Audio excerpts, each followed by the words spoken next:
আপনাকে অনেক ধন্যবাদ, আপনি যুক্ত হয়েছেন, সময় দিচ্ছেন আমাকে। আমি নিশ্চয়ই জানতে চাইবো যে যেই রায়টি খুব আলোচনা হচ্ছে, এবং আমি দেখছিলাম বিটিভিতে মনে হয় একসাথে লাইভ এত মানুষ কখনো দেখে নাই, একদম 97,000 বা 1 লাখ মানুষ লাইভ দেখছিলেন এরকম একটা মানে রায় যখন হচ্ছিল। আমরা দেখলাম শেখ হাসিনার মৃত্যুদণ্ড হলো, সাবেক স্বরাষ্ট্রমন্ত্রীর মৃত্যুদণ্ড হলো, এবং চৌধুরী আব্দুল আল মামুন সাবেক আইজিপি তার যাবজ্জীবন, দুঃখিত, তার 5 বছরের কারাদণ্ড হলো। আসামির প্রতিক্রিয়ায় আসামির মানে ভুক্তভোগীর পরিবাররা আশা করছিলেন যে তার যাবজ্জীবন হবে অন্তত। এই আমরা মোটামুটি রায় এবং রায়ের প্রতিক্রিয়ার, ভুক্তভোগীদের পরিবারের প্রতিক্রিয়া দেখলাম। আপনার কাছে আসলে শুরুতেই আপনার পর্যালোচনা জানতে চাই একজন আইনজীবী হিসেবে, কেমন মনে হলো আপনার কাছে রায়? ধন্যবাদ আপনাকে, আমাকে সংযোগ, যারা শুনছেন সকলকে শুভেচ্ছা। প্রথমেই আপনি বলছেন যে এটা খুবই একটি ইম্পর্টেন্ট ইস্যু ছিল দেখেই কিন্তু বহু লোক সংযুক্ত হয়েছে, কারণ এর মধ্যে দুটো গ্রুপই আছেন। কেউ কেউ রায় তাদের পক্ষে হোক চেয়েছেন, কেউ কেউ রায় তাদের বিপক্ষে হোক এরকম চেয়েছেন, এবং ইন্টারন্যাশনালি কিন্তু বেশ গুরুত্ব দিয়ে দেখা হয়েছে, এবং সরাসরি অনেক কারণ হলো যে এই বাংলাদেশের বর্তমান প্রেক্ষাপটে, বিশেষ করে 5ই আগস্টের পট পরিবর্তনের পরে, 5ই আগস্টের আগে শেখ হাসিনা যখন ক্ষমতায় ছিলেন দীর্ঘ 16 বছর, এবং সেই দীর্ঘ 16 বছরে আন্তর্জাতিক বিভিন্ন সংস্থা এবং আন্তর্জাতিক বিভিন্ন লিডারশিপ সকলের সঙ্গে তার একটা ভালো পরিচয় হয়েছিল, এবং সবাই কিন্তু তাকে প্রশংসা করেছেন, পুরস্কার দিয়েছেন, সবকিছু হয়েছে। শুধুমাত্র লাস্ট স্টেজে গিয়ে যখন উনি বললেন যে সেন্ট মার্টিন কোনো সাদা চামড়া আমাদেরকে দিতে বলছে, আমি দিতে রাজি না, এবং আপনার আমি হয়তো ক্ষমতায় নাও থাকতে পারি, এরকম বক্তব্য দেওয়ার পর থেকে এরপরে বছর খানেক আমেরিকার তৎকালীন যে সরকার, তাদের সঙ্গে একটা বিরোধ সৃষ্টি হয়েছিল। সেক্ষেত্রে আপনার স্যাংশন থেকে শুরু করে উনিও তাদের বিরুদ্ধে সমালোচনা করা। তো শুধুমাত্র আন্তর্জাতিকভাবে আমরা একটা দেশই দেখেছি, তার সঙ্গে তৎকালীন প্রধানমন্ত্রী শেখ হাসিনার একটা চরম রাজনৈতিক বিরোধ সৃষ্টি হয়েছিল, এবং তারই প্রেক্ষিতে কিন্তু ওই যে ডিপ স্টেট থেকে শুরু করে, যেটা নাকি প্রথম এসে হাড়ি ভাঙলেন ট্রাম্প, প্রথম এসেই বললেন যে কত মিলিয়ন ডলার বাংলাদেশ বা সরকার পরিবর্তনের জন্য খরচ হচ্ছে, ইউএসডির ফান্ড বন্ধ করে দিলেন। এখান থেকে আমরা আসলে গোড়ার খবরটা অনেক কিছু জানতে পারলাম। এই কারণে বিশ্বব্যাপী, যেহেতু 16 বছর ক্ষমতায় ছিলেন, ওনার সঙ্গে সবারই একটা সম্পর্ক ছিল, এটি ইন্টারন্যাশনালি এই জন্য খুবই এটা সবাই এটা তাৎপর্যভাবে দেখছিলেন, এবং বাংলাদেশে একটি পরিবর্তনের পক্ষে যারা শক্তি ছিলেন, বিশেষ করে সরকারের সমর্থক যারা, প্রায় 25-30টা দল, তারা তো সবই এক ধরনের তাদের প্রত্যাশা ছিল, সেই কারণে তারাও এটা খুব উৎসাহী ছিলেন। তো যে আজকে যে রায়টা হলো, সেই রায় হওয়ার ক্ষেত্রে আপনার আমি আমার একজন আইনজীবী হিসেবে বলবো যে এই রায়ের মাধ্যমে একটি জিনিস খুব স্পষ্ট হয়েছে, সেটি আগে ছিল না স্পষ্টটা। সেটা হলো, যখন ট্রাইব্যুনালে মামলাটা ছিল, তখন কিন্তু এই মামলার বৈধতা নিয়ে অথবা এখানে চলতে পারবে না, অথবা বিচারকের যজ্ঞতা, এই সমস্ত কোনো বিষয়ে আলোচনা করার কোনো সুযোগ ছিল না। যদিও এর আগে এই আপনার জিয়াউল হাসানের পক্ষে তার যে আইনজীবী ছিলেন, উনি প্রাথমিক স্তরে একটা দরখাস্ত দিয়েছিলেন এই আদালতের ফরমেশন এবং এখানে বিচার চলতে পারবে কিনা, ওখানে ওই কথাটা ছিল, এবং সেখানে যথার্থভাবে ট্রাইব্যুনাল রায় দিয়ে বলেছিলেন যে এটি আমার কাছে, যে ট্রাইব্যুনালের আইন, সেখানে আমাকে ক্ষমতা দেওয়া হয়েছে, আমি শুধু বিচার করব, অন্য কোনো বিষয় আমার এখানে দেখার সুযোগ নাই, সাংবিধানিক বিষয়ে আপনারা ওই আদালতে যেতে পারেন। এটি আজকে রায়ের একটা চ্যাপ্টার শেষ হওয়ার পরে এই প্রশ্নটা সামনে এসছে, এখন কিন্তু আপনি আলোচনা করতে পারবেন এই রায় নিয়ে, যে এই রায়ের ফরমেশনটা কি হলো, যেমন আপনার যুদ্ধ অপরাধীর জন্য কি আইনটা হয়েছিল কিনা, তাদের জন্য আইনটা হয়েছিল, এগুলো কিন্তু সাংবিধানিক আদালতে এই আলোচনা করতে পারবেন যখন আপিল বিভাগে যাবে। কারণ একটি প্রশ্ন এখানে এসছে, অনেকেই বলার চেষ্টা করছেন যে এই আদালতে বিচারটা চলতে পারে কিনা। এখানে কিন্তু স্পষ্টভাবে ওই আপনার যে গভর্নমেন্টের যে লয়ার ছিলেন স্টেট ডিফেন্সের, উনি দুটো আর্গুমেন্ট করেছিলেন। একটা কিন্তু উনি করেছিলেন যে এই আদালতে এটা বিচার হতে পারে না, কারণ এই আদালতটা যুদ্ধ অপরাধীদের জন্য তৈরি হয়েছিল। আর একটা আর্গুমেন্ট করেছিল যে ওনার যে কণ্ঠ, যেটা ভেরিফাই করে আদালত মূলত কণ্ঠের উপরে, ওনার কথাবার্তার উপরে এই রায়টা দিয়েছেন, সেখানে ওই কণ্ঠের ব্যাপারে বলছিলেন যে এটা আরো একটা সংস্থা দিয়ে এটা ভেরিফাইড করার দরকার ছিল, নট অনলি সিআইডি শুধু।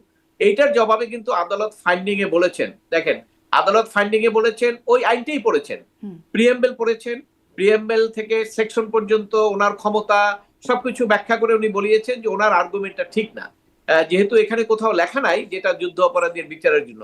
এটা অবশ্যই এই কোর্টের স্কোপও নাই বলার। তবে এখন আপনি যখন আপিল বিভাগে যাবেন সেখানে কিন্তু আপনি এই প্রশ্ন তুলতে পারবেন যে এই বিচারটা কি আসলে, এটা কিন্তু আন্তর্জাতিক অপরাধ ট্রাইব্যুনাল, মানে এটাকে একটা ইন্টারন্যাশনাল লিঙ্ক লাগবে, এবং অপরাধী যারা 71 সনে হয়েছিল তাদের জন্য কিনা।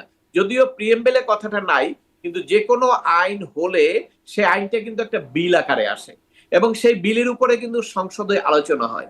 আপনি জানেন আইনের ব্যাখ্যা যখন কোর্ট দেয় তখন একটা জিনিস বলে যে intention of the law maker, অর্থাৎ ল মেকাররা কি চেয়েছিল। আপনি অনেক আইনের ব্যাখ্যা জাজমেন্ট দেখবেন আপিল বিভাগের, intention of the law maker অর্থাৎ কি উদ্দেশ্যে আইনটা করা হয়েছিল সেটি, এবং আপনার এই যে প্রিএমবেল থেকে শুরু করে কি পারপাজে করা হয়েছিল, দুটি জিনিস দেখে। যেখানে লিখিত থাকে সুনির্দিষ্টভাবে বিলের মধ্যে, সেখানে তার ইন্টেনশন বলার দরকার হয় না, কারণ ওখানে বিলের মধ্যেই আছে। এখন এই সুযোগটা আসবে এপিলে গেলে যে এই আইনটা, বিলটা যেটা উত্থাপিত হয়েছিল সেটা কি 71 সনের যুদ্ধ অপরাধীদের বিচারের জন্য কিনা। যদি সেখানে প্রমাণ হয় যে 71 সনের যুদ্ধ অপরাধীদের বিচারের জন্য আইনটা করা হয়েছিল, তাহলে কিন্তু সমস্ত ট্রায়াল মঞ্জুর বিফল হয়ে মোর্শেদ, যায়। আপনার কাছ থেকে একটু বিশ্লেষণ চাই। আদালতে নিশ্চয়ই সে সময় আলোচনা হলে আরো আমরা বিস্তারিত বুঝবো, জানবো, কিন্তু আপনার কি মনে হয় আসলে কি এটি, আপনি বলছিলেন কথাটা খুবই শুনতে খুবই মানে ক্যাচি মনে হলো এটা, যে আন্তর্জাতিক অপরাধ ট্রাইব্যুনালের সাথে আন্তর্জাতিক একটা লিঙ্ক থাকতে হবে, কিন্তু এই অপরাধটা অভ্যন্তরীণ অপরাধ, আমাদের দেশের ভেতরে দেশের মানুষের দ্বারা দেশের মানুষের প্রতি হয়েছে, মানে অভ্যন্তরীণ অপরাধ। তাহলে এটি কি মানে আপনার বিশ্লেষণ কি বলে আন্তর্জাতিক অপরাধ ট্রাইব্যুনালে, এটি কি আপনার কাছে মনে হয় কি, মানে আদালত নিশ্চয়ই পরে বলবেন, আপনার কাছে কি মনে হয় এটা বিচার্য? কারণ না, এটা আমি একটা মানবতা বিরোধী অপরাধ, মানবতা বিরোধী অপরাধের মধ্যে আপনাকে আসবে। বলছি, জি, জি। আপনার উত্তরটা আমি বুঝতে পেরেছি। যেহেতু আমি প্রসিকিউশন বা ডিফেন্স কোনো পক্ষে নাই, যেহেতু ট্রাইব্যুনাল সম্পর্কে আলোচনার লিমিটেশন আছে, কাজে আমি যে কথাগুলো বলবো এটি মাথায় রেখে আমাকে বলতে হবে। আমি কিন্তু ওই জন্যই আদালতের কথাগুলো বলেই আলোচনা করব, কারণ হলে আমি এর বাইরে যেতে পারবো না, কারণ ট্রাইব্যুনালের সম্পর্কে আলোচনার জন্য লিমিটেশন আছে, সব কথা ইচ্ছা করলেই বলা যায় না। আর আমি তো কোনো মামলার পক্ষ বিপক্ষ না, অথবা আমি শুধু প্রসিকিউশন কি বললো, বিচারক কি ফাইন্ডিং দিল, এই ব্যাপারে আমি মন্তব্য করতে পারবো।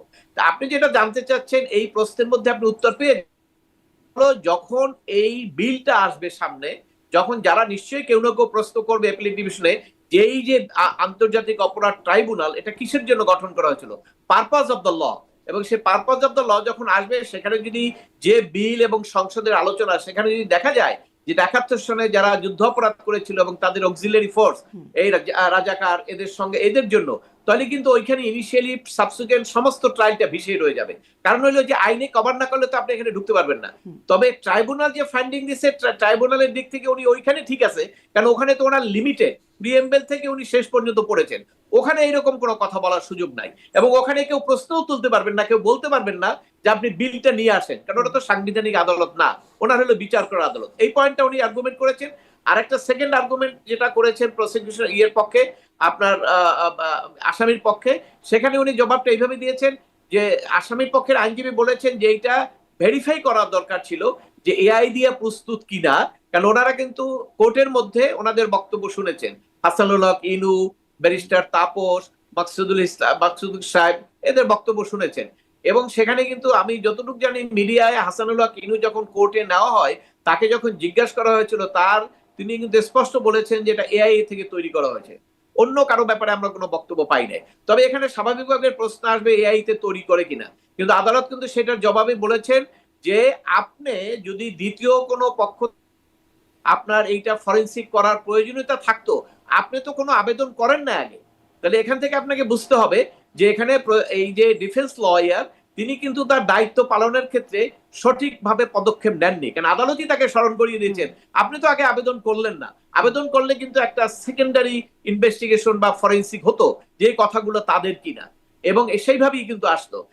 এবং সেই দুইটা যুক্তি দিয়ে তারপরে কোর্ট কিন্তু তাদের অন্যান্য ফাইন্ডিংসে গেছে। আমি যেটা দেখেছি আমার কাছে যেটুকু মনে হয়েছে, আদালতে একজন দ্বিতীয় এবং তৃতীয় জন হলো রায় ঘোষণা করেছেন তার কিছু বক্তব্য, প্রথম এবং দ্বিতীয়র মধ্যে আমি দেখেছি একজন বিচারক কিন্তু শেখ হাসিনাকে স্বৈরাচার বলে সম্বোধন করেছেন। কিন্তু আমরা এই রায়ের ক্ষেত্রে একটা রায়ের আগে হয়েছে আপিল বিভাগে এই এক্সেম করে দিয়েছে, এই আমার একটা মামলায় একটা মামলা ছিল পাবলিক ইন্টারেস্ট, সেখানে সাবজেক্টের সঙ্গে রিলেটেড না, কিন্তু এখানে বিচারক কিছু কথা বলেছিলেন অন্য কথা যেটা আসলে সাবজেক্টের সঙ্গে রিলেশন না, সেখানে কিন্তু অ্যাপিলেট ডিভিশন সেটাকে এক্সপান্স করে দিয়েছেন। এই যে কথাবার্তাগুলো এসছে এখানে আপনার রায়ের বেসিসটা ধরবেন, ওনারা কিন্তু সব আলোচনাগুলোকে বিশ্বাস করে নিয়েছেন যে হাসানুল্লাহ আবিদির সঙ্গে কি কথা বললো, তারপরে তাপসের সঙ্গে কি কথা বললো, এবং তারপর আরো একটা সাপোর্ট ওনারা নিয়েছেন ইউটিউবে কে কি বলেছেন, এবং ওনারা এই ফান্ডিংও দিয়েছেন যে অনেক লোকের নাম বলেছেন যে তারা বাংলাদেশে থাকতে পারে না, এস কে সিনহা, মাহমুদুর রহমান, তারপরে পিনাকি, তারপরে যে যারা যারা ইউটিউবার আছেন সরকারের পক্ষে কথা বলেন, তাদের সবাই নাম বলে আদালত বলেছেন যে ওনারাও দেশে থাকতে পারেন নাই। এটা একটা মানে ফাউন্ডেশন করে নিয়ে আসছেন, যেমন কাজ করা হয়েছে যে ওনারাও দেশে থাকতে পারেন নাই। তো আমি দেখলাম যে এই সাক্ষীদের যে জবানবন্দি, সেই জবানবন্দি গুলোর যে ব্যাখ্যা তার চেয়ে অধিকাংশ ছিল এই ইউটিউবার এবং আপনার এই যে পত্রিকা এবং আপনার সাক্ষাৎকার, এগুলোর উপরে মেইনলি উনি বেসিক্যালি বেশি করে এমফাসিস দিয়েছেন। কিন্তু একটা রায় তখন কিন্তু এটার মধ্যে সাক্ষীদের কথাটাই প্রাধান্য পাওয়া উচিত, কিন্তু আমি যতটুকু শুনেছি তাতে কিন্তু প্রত্যেকটা 54 জন সাক্ষীর বর্ণনাটাই আসা উচিত ছিল কি কি, সেখানে কিন্তু ওই রকম আসে নাই। আর একটা কথা হলো যে ফাইন্ডিং দিয়েছেন সুপারিয়র রেসপন্সিবিলিটি এবং আপনার কমান্ডার হিসেবে। এখানে দেখেন যারা আর্গুমেন্ট করবেন ভবিষ্যতে খুব ভালো আর্গুমেন্ট হবে এটা। কমান্ডার কাকে বলেন? কমান্ডার হলো একটা ডিসিপ্লিনারি ফোর্স, আর লিডারকে পলিটিক্যাল যে লিডার তাদেরকে বলে কিন্তু পলিটিক্যাল লিডার। আইনে কিন্তু কমান্ডার শব্দ মিন করা হয়েছে, অর্থাৎ কমান্ডার যখন বলা হয় তখন মনে করতে হবে, কিন্তু সেখানে কিন্তু সুপারিয়রিটি রেসপন্সিবিলিটি এবং কমান্ডার এই দুটোকে এমফাসিস করে ওইটার উপর ভিত্তি করেই কিন্তু ওনাকে প্রথমটার মধ্যে যাবজ্জীবন দিয়েছেন। তো যদি সুপারিয়রি রেসপন্সিবিলিটি এবং কমান্ডিং হিসাবে যদি তার রায়টা আসে, এবং পরে দ্বিতীয়টা যেটা করেছেন সেটা হলো সাভার এবং আপনার এই যে পুরান ঢাকায় যেটা আপনার হয়েছে সেই হত্যার ব্যাপারে আপনার সরাসরি ফাঁসির আদেশ দিয়েছেন। এখন প্রশ্ন আসবে, আপনি যদি সুপারিয়র রেসপন্সিবিলিটির ব্যাপারে আপনি যাবজ্জীবন দেন, তাহলে যে অ্যাকশন যেটা মানে সুপারিয়র রেসপন্সিবিলিটির মাধ্যমে যে অ্যাকশনটা হলো, সেই অ্যাকশনের ব্যাপারে কিন্তু আপনার সাজাটা সিমিলার হওয়া উচিত, কিন্তু সেখানে এসে কিন্তু সাজাটা এমন ভাবে হয়েছে যেটা কিন্তু যদি এপিল হয় সেক্ষেত্রে তাদের বেনিফিট পাওয়ার সুযোগ সৃষ্টি হবে। কারণ হলো এই হত্যাগুলো কিন্তু সরাসরি আপনার পুলিশ করেছে এবং সেখানে তাদের তো লায়াবিলিটিস আছে, কিন্তু এখানে কিন্তু আসামি ছিল 3 জন, আইজি এবং 2 জন, এবং সেখানে কিন্তু যে হত্যা করেছে, যে গুলি করছে সে কিন্তু এখানে নাই। অতএব সেখানে কিন্তু এখানে বেনিফিট অফ ডাউটের ক্ষেত্রে কিন্তু এপিলে গিয়া সে সমস্ত বেনিফিট গুলা আসামিদের পক্ষে যেতে পারে যদি কখনো এই প্রশ্ন কেউ উত্থাপন করে। এর বাইরে আমি যেটা দেখেছি সেটা হলো যে হবে, কারণ মানে আসামিরা তো পলাতক আছেন অবশ্য চৌধুরী আব্দুল আল মামুন তিনি দেশে আছেন, তার 5 বছরের কারাদণ্ড হয়েছে, তিনি অ্যাপিল করবেন কিনা জানি না, কিন্তু যাদের আসলে মৃত্যুদণ্ড হচ্ছে তারা তো দেশের বাইরে, তাহলে অ্যাপিল কি হবে? শুনেন, আপনি অ্যাপিল কি হবে এই প্রশ্নের উত্তরে আমি বলি ফাঁসি কি কার্যকরী হবে? দুটো প্রশ্নের উত্তরই কিন্তু আমাদের কাছে অজানা, কারণ ফাঁসি তো এটা কার্যকরী, শেখ হাসিনা তো দেশের বাইরে আছেন, আর আপনার শেখ হাসিনাকে আনার মতো এইটার কোনো পরিবেশ পরিস্থিতি এখনো আমরা দেখি না। আর ফাঁসি হওয়ার পরে তো আনার যে সুযোগ ছিল সেটি আরো বন্ধ হয়ে যাবে, কারণ আপনি জানেন বিদেশে যখন একটা লোককে ফাঁসি দেওয়া হয় তাকে রাজনৈতিক আশ্রয়ের জন্য একটা স্ট্রং গ্রাউন্ড তৈরি হয়। বঙ্গবন্ধু মার্ডার কেসে কানাডাতে যিনি আছেন রাজনৈতিক আশ্রয়, ওই একটা গ্রাউন্ডেই আমার বাংলাদেশে ফাঁসি হয়েছে।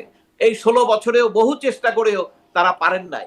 অর্থাৎ যখন ফাঁসি হয়েছে তখন তার বিদেশে থাকাটা আরো, যেহেতু দেশে ফাঁসি আছে, অতএব সেই ক্ষেত্রে একটা প্রশ্ন আছে। প্লাস ইন্ডিয়ার সঙ্গে, ইন্ডিয়াতে তো উনি আছেন এখনো, ইন্ডিয়ার আশ্রয় আছেন, এবং এটা তো আপনারা চেয়েছেন, সবকিছু হয়েছে, কিন্তু কোনো রেসপন্স করেন নাই, যে আমরা ওইটা বলতে পারবো না যে উনি এখনই ইন্ডিয়া এখন আপনাকে দিয়ে দেবে।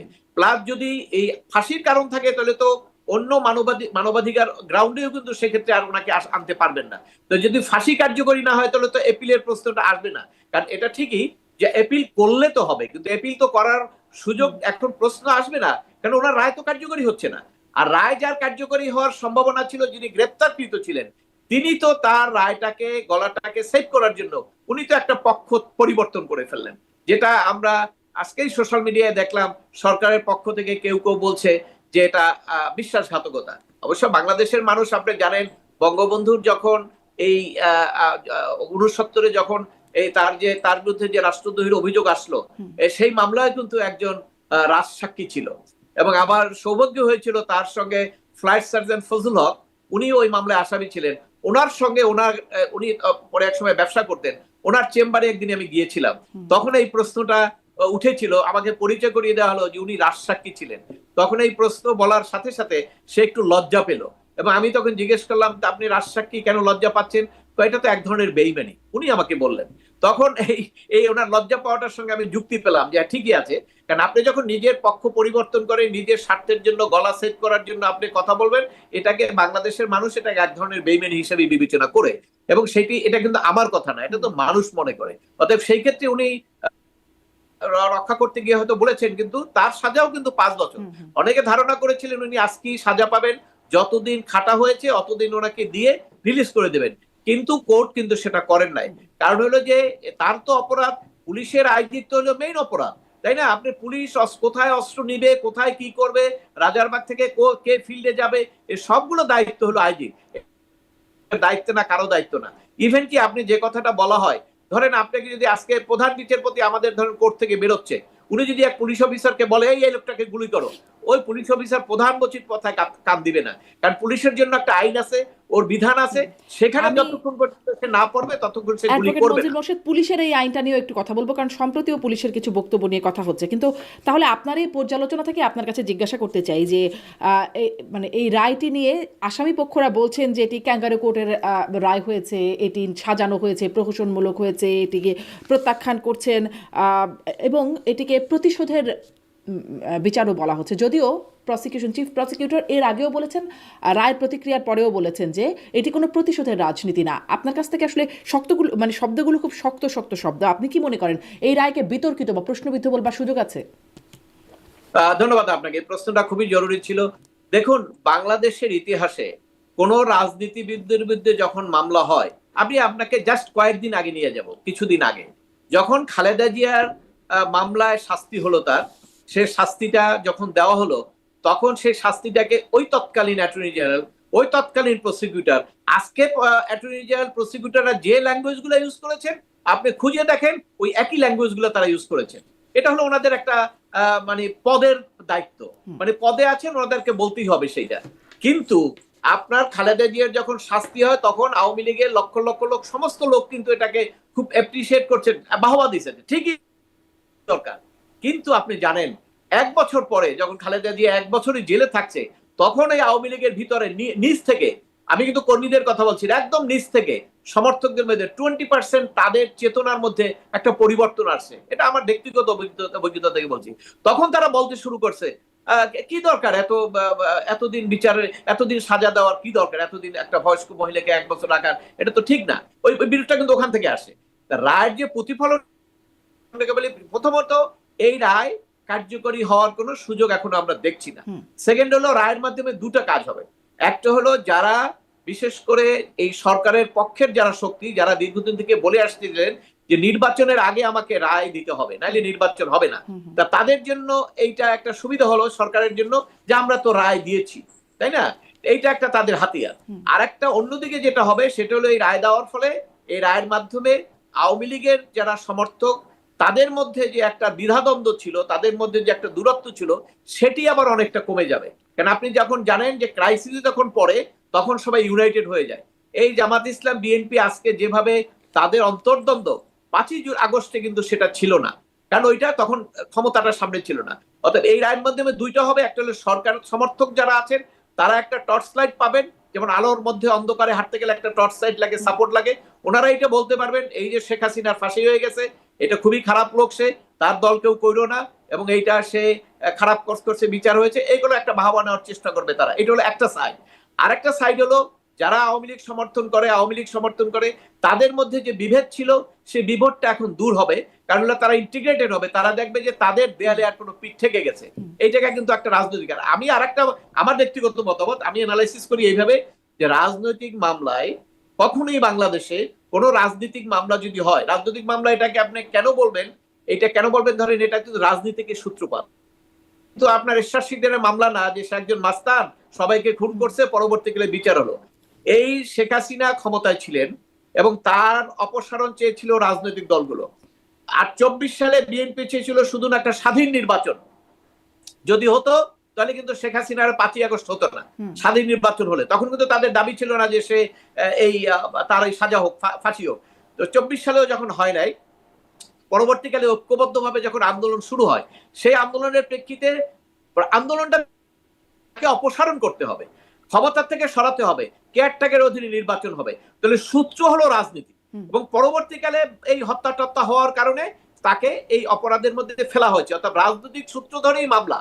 অতএব এটাকে আপনাকে রাজনৈতিক মামলার বাইরে বলতে পারবেন না। আর সবচেয়ে ইন্টারেস্টিং কি জানেন, কয়েকদিন আগে প্রধান বিচারপতি তার সেমিনারে বলেছেন যে বিচারকরা আপনারা যাই রায় দেন, কিন্তু রায়ের যে মানুষের আস্থা আছে কিনা, কতটুকু আস্থা, এটি খুব ইম্পর্টেন্ট। এবং আপনারা দেখেছেন খালেদা জিয়ার যখন সাজা হয়েছে, বিএনপির কোনো লোক বিশ্বাস করে নাই যে এটা সাজা হওয়ার মতো মামলা। আজকেও শেখ হাসিনার যে ফাঁসি হলো, আওয়ামী লীগ সমর্থিত কেউ মনে করবে না যে এটা ফাঁসির কেস। তাহলে এইখানে আপনার রাজনীতি আছে, রাজনৈতিক বিতর্ক থাকবেই, এবং এই রায়টাও রাজনৈতিক বিতর্কের মধ্যে পড়বে, কারণ যেহেতু শেখ হাসিনা আওয়ামী লীগের প্রেসিডেন্ট এবং সেই হিসাবে তাকে ক্ষমতা থেকে সরিয়ে তাকে সাজা দেওয়া হয়েছে। এখানে অপরাধের বিষয়টা মানুষের মনে আসবে না। আপনারা যারা বিপক্ষে আছেন তারা হয়তো বলতে পারবেন, মিডিয়া আনতে পারবেন, কিন্তু যারা একটা পক্ষ তারা তাদের মনে ওই জায়গাটাই খাটবে, এটা রাজনীতির কারণেই করা হয়েছে। এবং এটি হলো, এবং বাংলাদেশে তো আওয়ামী লীগ সমর্থক, মুক্তিযুদ্ধের সপক্ষের 14 দল, এটা তো কম না, ফেলে তো দিতে পারবেন না আপনি। এখন তো সম্ভবত অর্ধেক হয়ে গেছে। 5ই আগস্টে হয়তো 70-30 ছিল, কিন্তু এখন তো এটা বৃদ্ধি পেয়েছে। কাজে সেদিক থেকে এই রাজনৈতিক বিতর্ক চলবেই। এবং আপনি বলছিলেন যে এক মিনিট শেষ করি। একটা জিনিস আপনি মনে রাখবেন, এই আদালতে যাদের ফাঁসি হয়েছিল ওই সরকার থাকা অবস্থায় ফাঁসি কার্যকরী হয়েছে। সরকার পরিবর্তনের পরে ওই ফাঁসি সব খালাস হয়ে গেছে। না, সবাই আস্তে আস্তে সব, কেউ দুর্নীতিও করে না, খালাস হয় না, সব বের হয়ে গেছে। রাজনৈতিক পট পরিবর্তনে বাংলাদেশের পরিস্থিতি যা হয়, এটিও আপনি মনে রাখেন, রাজনৈতিক পট পরিবর্তনের কারণে এগুলোও যে ভবিষ্যতে পরিবর্তন হবে না, এটা কেউ নিশ্চিত করে বলতে পারে না। জি, আমি একটু মানে আপনার কথা থেকে এই প্রশ্ন করি যে মানে আগের রায়ের কথা আপনি বলছিলেন, জামাতের সেক্রেটারি জেনারেল তিনি বলছেন যুদ্ধাপরাধীদের বিচার যেটি আওয়ামী লীগের আমলে হয়েছে সেটি আন্তর্জাতিক মানের হয়নি, কিন্তু এটি আন্তর্জাতিক মানের হয়েছে। আর আমাদের চিফ প্রসিকিউটরকে আমরা বারবার বলতে শুনেছি, আগেও বলেছেন, আজকেও মানে রায়ের পরপরেও তিনি বলেছেন এটি কোনো প্রতিশোধের রায় না, আগেরটা আন্তর্জাতিক মানের হয়েছে, এটি মানে হয় নাই, এটি আন্তর্জাতিক মানের হয়েছে। এই বিষয়ে আপনার বক্তব্য কি? ওই যে আপনাকে বললাম, আপনাকে রাজনীতি এসে গেছে, আপনাকে রাজনীতি এসে গেলে দুই পক্ষের রাজনীতিকে আপনাকে শুনতে হবে। যেমন জামাতে ইসলাম বলেছে, জামাতে ইসলামের প্রথম দাবি হলো যে তাদের অনেক নেতাকে এখানে হত্যা করা হয়েছিল এবং সেটা যুদ্ধ অপরাধ ছিল এটা। এবং সেইখানে ট্রায়ালটা ধরেন কত বছর থেকে হয়েছে, প্রায় 2 বছর ট্রায়াল চলে তারপরে সাজা হয়েছে। এবং সেখানে কিন্তু আপনার ধাপে ধাপে একদম অ্যাপিল বিভাগ রিভিউ পর্যন্ত যাওয়ার পরে তারপরে হয়েছে, তাই না? তো সেইটা যদি আন্তর্জাতিক মানের না হয়, আজকে 4 মাসের মধ্যে যে আপনি বিচার করে সাজা দিলেন, সেটা কিভাবে আন্তর্জাতিক মানের হলো? এটা আন্তর্জাতিক মানের প্রশ্ন করি। আপনি বলছেন 4 মাসের মধ্যে বিচার করে সাজা দেয়া হলো। আমরা চিফ প্রসিকিউটর তাজুল আলম তিনি গেল 30 আগস্ট মানে একটা বক্তব্যে বলছেন, আমি কোট করি তাকে, আগামী নির্বাচিত সরকার জুলাই গণ অভ্যুত্থানে সংঘটিত অপরাধ এবং গুম খুন সহ আওয়ামী লীগ সরকারের শাসনামলে সংঘটিত মানবতা বিরোধী অপরাধের বিচার প্রক্রিয়া নিয়ে অগ্রসর হবে কিনা সেজন্য তাড়াহুড়া করতে হচ্ছে। ফলে যতটা নিখুঁতভাবে এই কাজটা করা দরকার ছিল তা কিন্তু আমি হয়তো করতে পারবো না, অনেক বেশি হ্রাস করতে হচ্ছে। এই যে অনেক বেশি হ্রাস করতে হচ্ছে কারণ আগামী সরকার আসার পর তারা বিচার চালিয়ে নেবে কিনা, অগ্রসর করবে কিনা, এই অনেক বেশি হ্রাস করাটা কোনোভাবে মানে আপনি যেহেতু 4 মাস সময়টা বললেন, এটি কি কোনো একটা প্রশ্ন তোলার কারণ? শুনেন, আপনার ইতিহাস এবং ঘটনা এটা যে যাই বলুক না কেন, সব সময় আপনার জীবন্ত, কেউ এটাকে খণ্ডন করতে পারে না। এই যে কথাটা বলেছেন, এই কথাটা ওনার কথার সঙ্গে আরো কয়েকটা কথা যোগ করেন, সেটাও আপনারা দেখেন। প্রথমত হলো এনসিপি বলছেন শাস্তি না হলে নির্বাচন হবে না, আমরা বিচার দেখতে চাই। বিশেষ করে তাদের মূল সোর্স হলো এখন আপনার যারা আহত নিহত হয়েছেন তারা হলো তাদের মূল পলিটিক্যাল সোর্স, তাদেরকে সামনে রেখেই তারা কাজটা করেন। এবং সেই আমরা শাস্তি না দেখলে তারা মনে করছিল যে বিচারটা হয়তো আরো দেরি হবে, তাহলে তারা ওই অজুহাতে তারা কিন্তু এটাকে লিঙ্গার করতে পারতেন পলিটিক্যাল গেমটা। এবং সেক্ষেত্রে কিন্তু অন্যান্য পলিটিক্যাল পার্টির ক্ষেত্রে একটা প্রশ্ন আসছে, এটা তো ফেলে দিতে পারেন না। এবং জামাতও তাই বলছে, সংস্কার বিচার, সংস্কার তো একটা অর্ডিন্যান্স করে দিয়েছেন, তার সংস্কার তো ফাইনাল হয়ে গেল, তো বিচারটা হইলেই তো নির্বাচন হতে পারে। আর ডক্টর ইউনূস সাহেব তো নির্বাচনের ব্যাপারে কমিটেড, কারণ হলো উনি জানেন যে এই নির্বাচনের মাধ্যমে ওনাকে পার্লামেন্টে রেটিফাই করতে হবে। কোনোভাবে রেটিফাই যদি না হয় সেটা তার জন্য একটা রিস্ক হবে।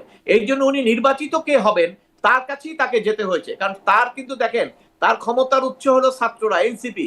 সে এনসিপি কে তৈরি করেছেন, কিন্তু আলটিমেটলি আর উনি এনসিপির পক্ষে থাকতে পারেন নাই। উনাকে কিন্তু তারেক জিয়ার কাছে যেতে হয়েছে, কারণ নেক্সট ইলেকশনে পার্লামেন্টে বিএনপি আসবে। অর্থাৎ বিএনপি যদি তাকে রেটিফাই না করে তাহলে ওনার রেটিফাই হওয়ার কোনো সুযোগ নাই। এর জন্য কিন্তু সেই কারণে গিয়েছেন, এবং সেখানে বিএনপির সঙ্গে তার কমিটমেন্টও রাখতে হবে, নির্বাচন দিতে হবে। তো নির্বাচন দিতে গেলে এখন বাকি কি? সব রাজনৈতিক দলকে যদি আপনাকে আস্থায় আনতে হয়, বাকি হলো একটা বিচার। এবং এই বিচার তো উনি শুধু আপনার চিফ প্রসিকিউটর বলেছে তা না তো, এটা তো তথ্য উপদেষ্টা বলেন, অন্যান্য অনেকেই বলে দিয়েছে যে আগামী আইন উপদেষ্টা তো একবার ঘোষণা দিয়েছেন আগামী এত তারিখের মধ্যে বিচার শেষ হবে, এবং এটা সবাই বলে আসছেন। অতএব সেই টার্গেটে বিচারকরা একটা তারিখের মধ্যে ছিল, যে এত ভাবে সবাই বলা হচ্ছে বিচারকরা ধরেন সবাই কি স্বাধীনভাবে এখন কাজ করতে পারবে? এই বিচারকরাই যদি ধরেন আজকে, আমি শুধু একটা উদাহরণ দেই, জাস্ট একটা ফর দ্য সেক অফ, এই বিচারকরাই যদি আজকে বলতো শেখ হাসিনাকে খালাস দেওয়া হলো, এই এই ভবন কি থাকতো? এই ভবন তো থাকতো না। তাহলে সেই ক্ষেত্রে আপনার ধরেন বিচাররাও যে স্বাধীনভাবে সবকিছু করতে পারছে সেটা তো আমাদের কাছে এখনো স্পষ্ট না। এখন এই বিচার করার ক্ষেত্রে বিচারকরা যখন তাড়াহুড়া করলেন, প্রত্যেকটা ক্ষেত্রে যখন আপনার তাড়াহুড়ো করবেন সেখানে কিছু ভুল থাকবে। আপনি যখন বাসা থেকে খুব তাড়াহুড়ো করে বেরিয়ে যাবেন, হয়তো আপনার চাবিটা রেখে যাবেন, তাই না? এবং ওই যে আপনার চিফ প্রসিকিউটর, অ্যাটর্নি জেনারেল যে উনি যা যা বলছেন সবগুলোই কথা সত্য। এবং আপনি তাড়াহুড়ার বিষয়টা আরেকটা আমি উল্লেখ করি, সেটা আমি কিছু আজকে আমি ডিবিসিতে বলেছি, সেটা হলো ধরেন আপনারা খেয়াল করেছেন কিনা ট্রাই, বৃহস্পতিবারে ছিল গভর্নমেন্টের আর্গুমেন্টের লাস্ট ডেট। সেই আর্গুমেন্ট কে কে করেছে? Prosecutor, chief prosecutor, attorney general, তিনজনে 3 দিন করে প্রায় আর্গুমেন্ট করেছেন, 3 দিন 2 দিন করে 8-9 দিন আর্গুমেন্ট করেছেন। তার এগেইনস্টে জবাব দিবে কে? আপনার গভর্নমেন্টের পক্ষে যে লয়ার নিয়োগ করা হয়েছে, তাই না? স্টেট ডিফেন্স বৃহস্পতিবারে ওই আর্গুমেন্ট শেষ হওয়ার পরে আমি দেখেছি সেখানে বলল যে এইটা আমাকে 1 সপ্তাহ সময় দিতে হবে, এতগুলো আর্গুমেন্ট হয়েছে, 1 সপ্তাহ সময় আমার দরকার। এবং বৃহস্পতিবারে প্রসিকিউশনের পক্ষ থেকে বলা হয়েছে যে আমরা রোববারে পারবো না, সুপ্রিম কোর্টের একটা প্রোগ্রাম আছে, সোমবারে অ্যাক্ট 2 তে রাখেন। তো যখন স্টেট ডিফেন্স এতগুলো আর্গুমেন্টের রিপ্লাই দেওয়ার জন্য 7 দিন সময় চাইলেন, সেই সময়টা কিন্তু আদালত দেননি, না দিয়ে বলেছেন সোমবারে হবে। এবং সেখানে কিন্তু স্টেট ডিফেন্স আর কোনো ফার্দার কথা বলে নাই, আর্গু করে নাই। তাহলে সেক্ষেত্রে কিন্তু উনি এটা মেনে নিয়েছেন। অর্থাৎ এই যে 3টা আর্গুমেন্ট 9 দিন ধরে করলেন, তার জবাব কিন্তু উনি 3 দিনে রেডি করতে হয়েছে। এটা কতটুক ভায়াবেল আমি জানি না। সেক্ষেত্রে ওনার প্রস্তুতি, ওনার এই যে মানে আর্গুমেন্টটা সিরিয়াসলি করা, এই বিষয়ে কিন্তু আলোচনা আসবে, এগুলো আলোচনা করবে মানুষ। এই এগুলো তো আলোচনাটা আপনি কিন্তু ফেলে দিতে মাঝখানে পারেন। অ্যাডভোকেট মঞ্জিল মোর্শেদ দেখেছি আমরা যে ওই মানে এই পুরো বিচার প্রক্রিয়া তো বিটিভিতে সরাসরি সম্প্রচার করা হচ্ছে, সেখানে একটা অংশ সেই আনুষ্ঠানিক প্রক্রিয়ার বাইরের একটা অংশ প্রকাশ হয়েছে, সেটিতে মানে বিচারক শেখ হাসিনার আইনজীবীকে জিজ্ঞাসা করছেন, মানে বলছেন যে আপনি তো মিডিয়ার সামনে এভাবে বলেন, তখন তিনি বলছেন যে আমি আসলে এভাবে না বলে আমিও এবারও তাকে কোট করি, স্যার আমার না বলে উপায় কি? আমি যদি বলি আসামির ফাঁসি হবে, সেটা আমার জন্য খারাপ, আপনার জন্য খারাপ, আমার জন্য খারাপ। তখন সবাই বলবে কেমন লয়ার নিয়োগ দিয়েছে যে আসামির ফাঁসি চায়, এবং তখন একটা হাসাহাসি চলছিল আদালতের মধ্যে। মানে এটি নিয়ে অনেক সামাজিক যোগাযোগ মাধ্যমে এটি অনেক ভাইরাল হয়েছে। আমরা দেখেছিলাম যুদ্ধাপরাধীদের যখন বিচার হয়েছিল তখন স্কাইপ কেলেঙ্কারির একটা ঘটনা করেছিল, একটা কথোপকথন পাশ হয়েছিল। মানে আপনি আসলে ওই বিষয়টাকেও কিভাবে দেখেন, এই বিষয়টাকেও কিভাবে দেখেন? এরকম ঘটনা আসলে বিচারকে প্রশ্নবিদ্ধ করতে পারে কিনা, নাকি এটি আসলে নিছক কথোপকথন হিসেবে আমরা আসলে ছেড়ে দিতে পারি? আমি প্রথম আপনার একটি শব্দে আমার আপত্তি আছে, সেটা হলো আপনি বলছেন সরাসরি সম্প্রচার। এটাকে সরাসরি সম্প্রচার বলে না। ওখানে আদালতে 2টা পক্ষ থাকে, একটা হলো বিচারক আর একটা হলো আইনজীবী। এখানে শুধু আইনজীবীদের দেখানো হয়েছে যারা যারা উপস্থিত হয়েছিলেন, এবং সেখানে আমরা দেখেছি কারা কারা এসেছিলেন। এখানে বিচারকদের কোনো কিছু দেখানো হয় না। এটা সরাসরি এটা আংশিক সরাসরি সম্প্রচার বলতে হবে। তো যাই হোক, সেখানে আংশিক সরাসরি সম্প্রচারের মাধ্যমে যে জিনিসগুলো সামনে আসছে সেটা হলো যে আমরা আলোচনা করি, সেই ওনার কণ্ঠটা পাওয়ার কারণে আমরা কিন্তু আলোচনা করতে পারছি, নাহলে কিন্তু এই আলোচনা করার সুযোগ ছিল না। আপনি এর আগে বলেছেন এই আগের ট্রাইব্যুনালের সময়, সেখানে অবশ্যই রায় লেখার আগে পেন ড্রাইভে রায়টা লিক হয়েছিল, এবং সেটি নিয়ে কিন্তু অনেক আলোচনা হয়েছে, এবং যে ভদ্রলোক করেছিলেন তার বিরুদ্ধে মামলা হয়েছে, জেল খেটেছেন, এগুলো কিন্তু শুনেছি। যাক, এখন তার ওইটা ইম্পর্টেন্ট না কেন, এখন তো ওই বিষয়টা তার খুব ইম্পর্টেন্ট না। এখন তো যুদ্ধ অপরাধী যাদের বিরুদ্ধে অভিযোগ ছিল তারা তো সব খালাস পেয়ে যাচ্ছেন। এখন এখানেও আপনার এই যে বিতর্কটা এসছে এবং যে প্রশ্নটা করা হচ্ছে, এগুলো চলমান থাকবে, দীর্ঘদিন চলমান থাকবে। কেন চলমান থাকবে? ধরেন এইটা যদি রাজনীতি না থাকতো তাহলে কিন্তু এটা অত চলমান থাকতো না। এটাকে মানুষ যদি শুধু একটা অপরাধ হিসেবে নিত তাহলে সেটাকে চলমান থাকতো না। কিন্তু এটা দুই পক্ষই এটাকে রাজনীতি হিসেবে নিয়েছেন এবং এটার সঙ্গে রাজনীতি আছেন, কারণ রাজনৈতিক নেতা থাকলেই রাজনীতি থাকেন এবং আমরা আমাদের ইতিহাসে দেখেছি সেটা। সেই কারণেই আপনার এটার মধ্যে এই আলোচনা হবে, বিতর্ক হবে, সব বিতর্কের অবসান হবে যখন নাকি চূড়ান্ত ভাবে কোনো কিছু সিদ্ধান্ত আসবে যে আসলে কোথায় কি হয়েছে। এর আগে এটার আলোচনা করে ডিবেট করে কোনো সমাধান কেউ দিতে পারবে না। চূড়ান্তভাবে বিচার কার্য কি কখনো আসবে? আপনি বলছিলেন আগে যে মানে আগে যা হয়েছে সেটি বদলে গেছে, মানে চূড়ান্ত বলতে তাহলে কি আসলে কোথাও কি কিছু চূড়ান্ত হয়? না, চূড়ান্ত হয়তো হবে না কেন। এর আগে প্রথম এই যে আপনার সাইদি, তারপরে আপনার নিজামী ছেলে, ওনাদের চূড়ান্ত বিচার আপিল, চূড়ান্ত বলতে রিভিউ পর্যন্ত হয়েছে। তো সেই আপনার সিঁড়িগুলো তো শেষ হয় নাই। এই সিঁড়িগুলো তো ধরেন যেহেতু এখন এটা কার্যকরী কোনো সুযোগ নাই, দেশে নাই, ওটা তো এখানে রায়টা এভাবেই থাকবে। এখানে ওই এইটা নিয়ে আপনি মিডিয়া আলোচনা করবেন ফাঁসি ফাঁসি ফাঁসি, কিন্তু ফাঁসি কোনো কার্যকরী হবে না, কারণ উনি তো নাই এখানে। অতএব সেক্ষেত্রে যদি উনি আসেন তাহলে সেক্ষেত্রে রাইট অফ এপিল চলে আসবে এবং সেখানে এপিল হতে হতে রিভিউ পর্যন্ত যেতে পারে।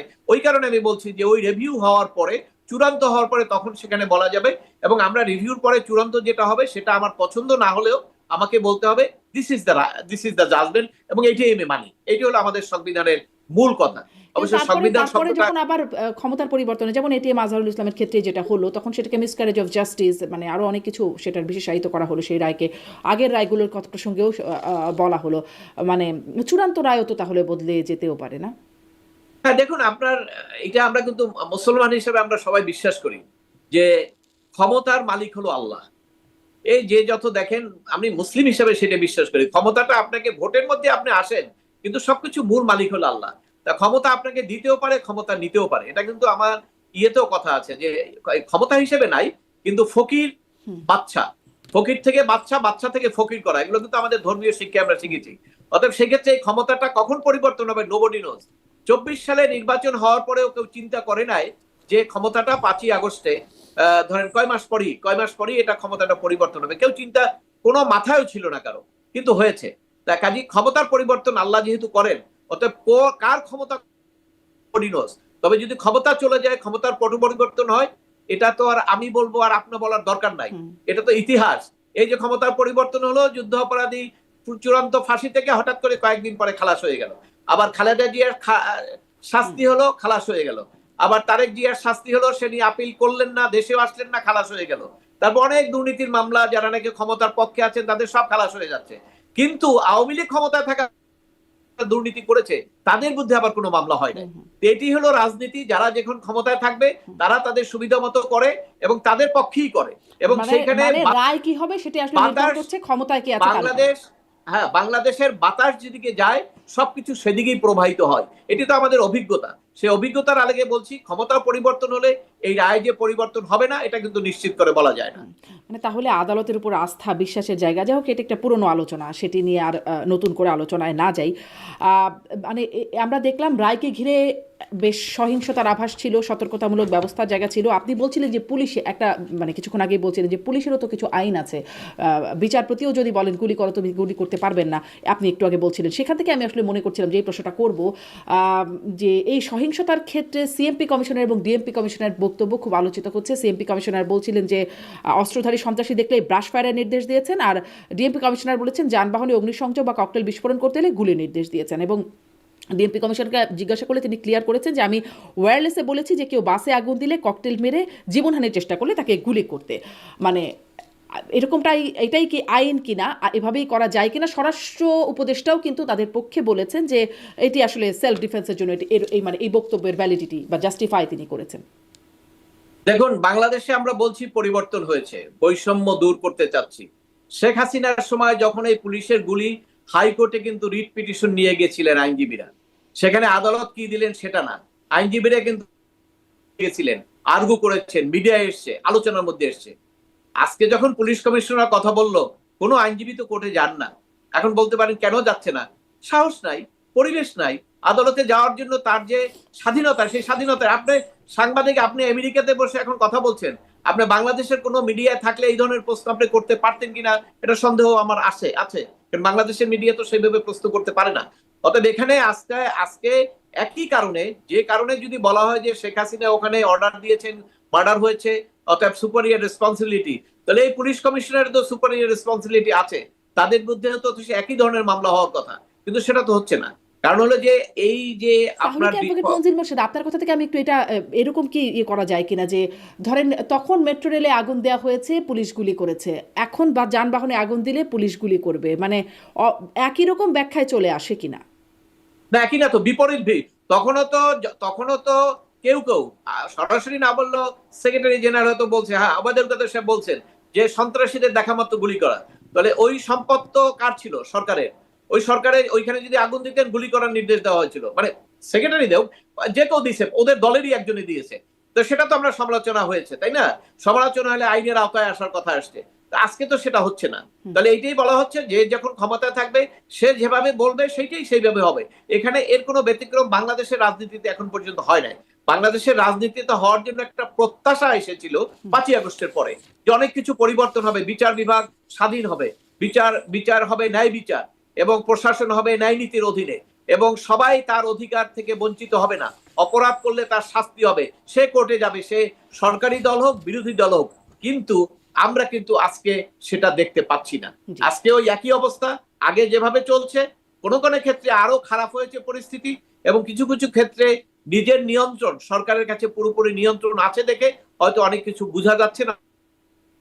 কিন্তু এখানে যে খুব বড় ধরনের পরিবর্তন, মানুষের যে প্রত্যাশাটা, বিচার বিভাগে ন্যায় বিচার প্রতিষ্ঠা, তারপরে বৈষম্যহীন সমাজ ব্যবস্থা, বৈষম্যমূলক আইন, তা আপনি তো উদাহরণ দিয়েই দেখাই দিলেন যে একজনে গুলি করার অর্ডার দিলে তার বিরুদ্ধে বিচার হবে, আর একজনে গুলি করার অর্ডার দিলে তার বিরুদ্ধে বিচার হবে না, এবং সে দর্পণে সে বলা হবে যে সে তো আছে, পদে আছে, অতএব সে দর্পণে চালাই যেতে পারবেন। এগুলো মানুষের চোখে বাজে, এবং এই কারণেই ওই যে রাজনীতি, এই যে ফাঁসির আদেশ বললেন না, এই পয়েন্টগুলো ওখানে যোগ হবে। এই করি যারা তাদের পক্ষের লোক, তারা বলবে যে এইটাই যদি হয় তাহলে ওনার অপরাধ কি? উনি তো জানমাল রক্ষা করার জন্য নির্দেশ দিয়েছেন, তাহলে আপনারাও যদি জানমালের রক্ষার জন্য নির্দেশ দেন, তাহলে কেন এটা ইকুয়াল হবে না? এটা কেন সমান পর্যায়ের অপরাধ হবে না? এই প্রশ্নগুলো আলোচনা যখনই আসবে, তখনই কিন্তু এই রায় অন্যান্য সবকিছুর মধ্যে আস্তে আস্তে মানুষ তখন বুঝতে চেষ্টা করবে, বা তথ্য পাবে যেটার ভিতরে আসলে এটার কতটা সঠিকতা আছে। জি, অ্যাডভোকেট মনজিল মোরশেদ, একটু এটা জানি যে মানে আমরা প্রথম 5ই ফেব্রুয়ারি এবছর দেখলাম 32 নম্বর ধানমন্ডি 32 নম্বর বঙ্গবন্ধুর বাড়ি বুলডোজার দিয়ে ভাঙচুর করা হলো। তখন সেখানে সেনাবাহিনী গিয়েছিল এবং সে কিছুই আসলে করে নাই, ভুয়া ভুয়া স্লোগান শুনে তারা বরং মানে ফিরে চলে গেছে। কিন্তু রায় ঘোষণাকে কেন্দ্র করেও 32 নম্বরে বুলডোজার নিয়ে যাওয়া হয়েছে, এবং সেখানে তখন আবার সেনাবাহিনী গেছে এবং তাদের ঠেকিয়ে দিয়েছে, কিন্তু যারা গিয়েছিল বুলডোজার নিয়ে তখন করলো না, এখন আসলে তাদেরকে প্রতিহত করলো। এই বিষয়টা আপনি আসলে কিভাবে দেখছেন?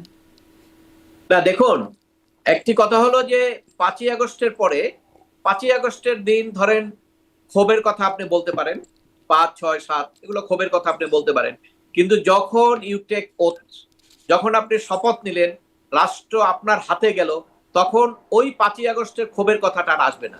কিন্তু সরকারের পক্ষের কিছু লোক এটিকে অপব্যাখ্যা দিয়ে এই মব ভায়োলেন্স করে শত শত লোক কিন্তু মৃত্যুবরণ করেছেন, এবং সেখানে কিন্তু আওয়ামী লীগ করেছে তা না, আওয়ামী লীগ ছাড়াও সাধারণ মানুষ, বিএনপি, অনেক লোকই কিন্তু এখানে মৃত্যুবরণ করেছে, থেকে শুরু করে অনেকের উপরে কিন্তু মব ভায়োলেন্স করা হয়েছে।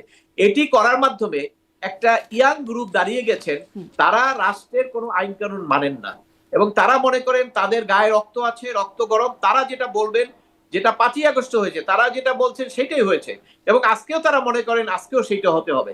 কিন্তু তাদের তো বুঝতে হবে যে আজকে তো দেশে একটা সাংবিধানিক সরকার, অর্থাৎ সরকার থাকলে সরকারের নিয়ম কানুনের বাইরে কিছু করা যায় না। এবং এখানে আজকে ধরেন এখন কিন্তু একটা নির্বাচনের দিকে এগিয়ে যাচ্ছি। আপনি জানেন যে এই 32 নম্বর ভাঙা, এটার একটা, আপনারা জানেন কিনা আমি জানি না, আমি কিন্তু এটা অবজার্ভ করেছি, প্রথম যখন যেদিন ভাঙলো, সেদিন পরের দিন সকাল 6টা কি 7টার দিকে প্রথম স্টেটমেন্টটা কে দিয়েছে আপনি জানেন? কে দিয়েছেন? আপনি জানেন না। প্রথম স্টেটমেন্ট দিয়েছে পাকিস্তান সেনাবাহিনীর ইন্টেলিজেন্স চিফ, আচ্ছা। নট পাকিস্তান গভর্নমেন্ট অথবা পাকিস্তান আর্মি, পাকিস্তান ইন্টেলিজেন্সের চিফ প্রথম স্টেটমেন্ট দিয়েছে এই 32 নম্বরে নাকি পাকিস্তান ভাঙার ষড়যন্ত্র হয়েছিল, এবং সেই জন্য এটাকে ভেঙে দিয়ে একটা যথার্থ কাজ হয়েছে। তো আপনি রুটটা দেখেন, গোড়াটা দেখেন, 32 নম্বর উপরে কেন এত ক্ষোভ, এবং যারা ক্ষোভ দেখায়, আমার কাছে ওই জিনিসটাই মনে হয় যে যারা ক্ষোভ দেখায় তাদের একটা অন্তরে অন্য একটা ক্ষোভ আছে। এমনিতে একটা বিল্ডিং ধরেন ভেঙে দিলেন, আমরা দেখি না শত্রুতামূলক অনেক বাড়িতে আক্রমণ হয়, পাশের বাড়ির সঙ্গে শত্রুতা হয়, ভাই ভাই সম্পর্ক হয়, এই বাড়িতে যে একবার ভাঙচুর করলো ইয়ে করলো, এরপরে কিন্তু আর কোনো দরদ ওটার উপরে আর কিছু থাকে না, আমরা ভেঙেই তো দিছি।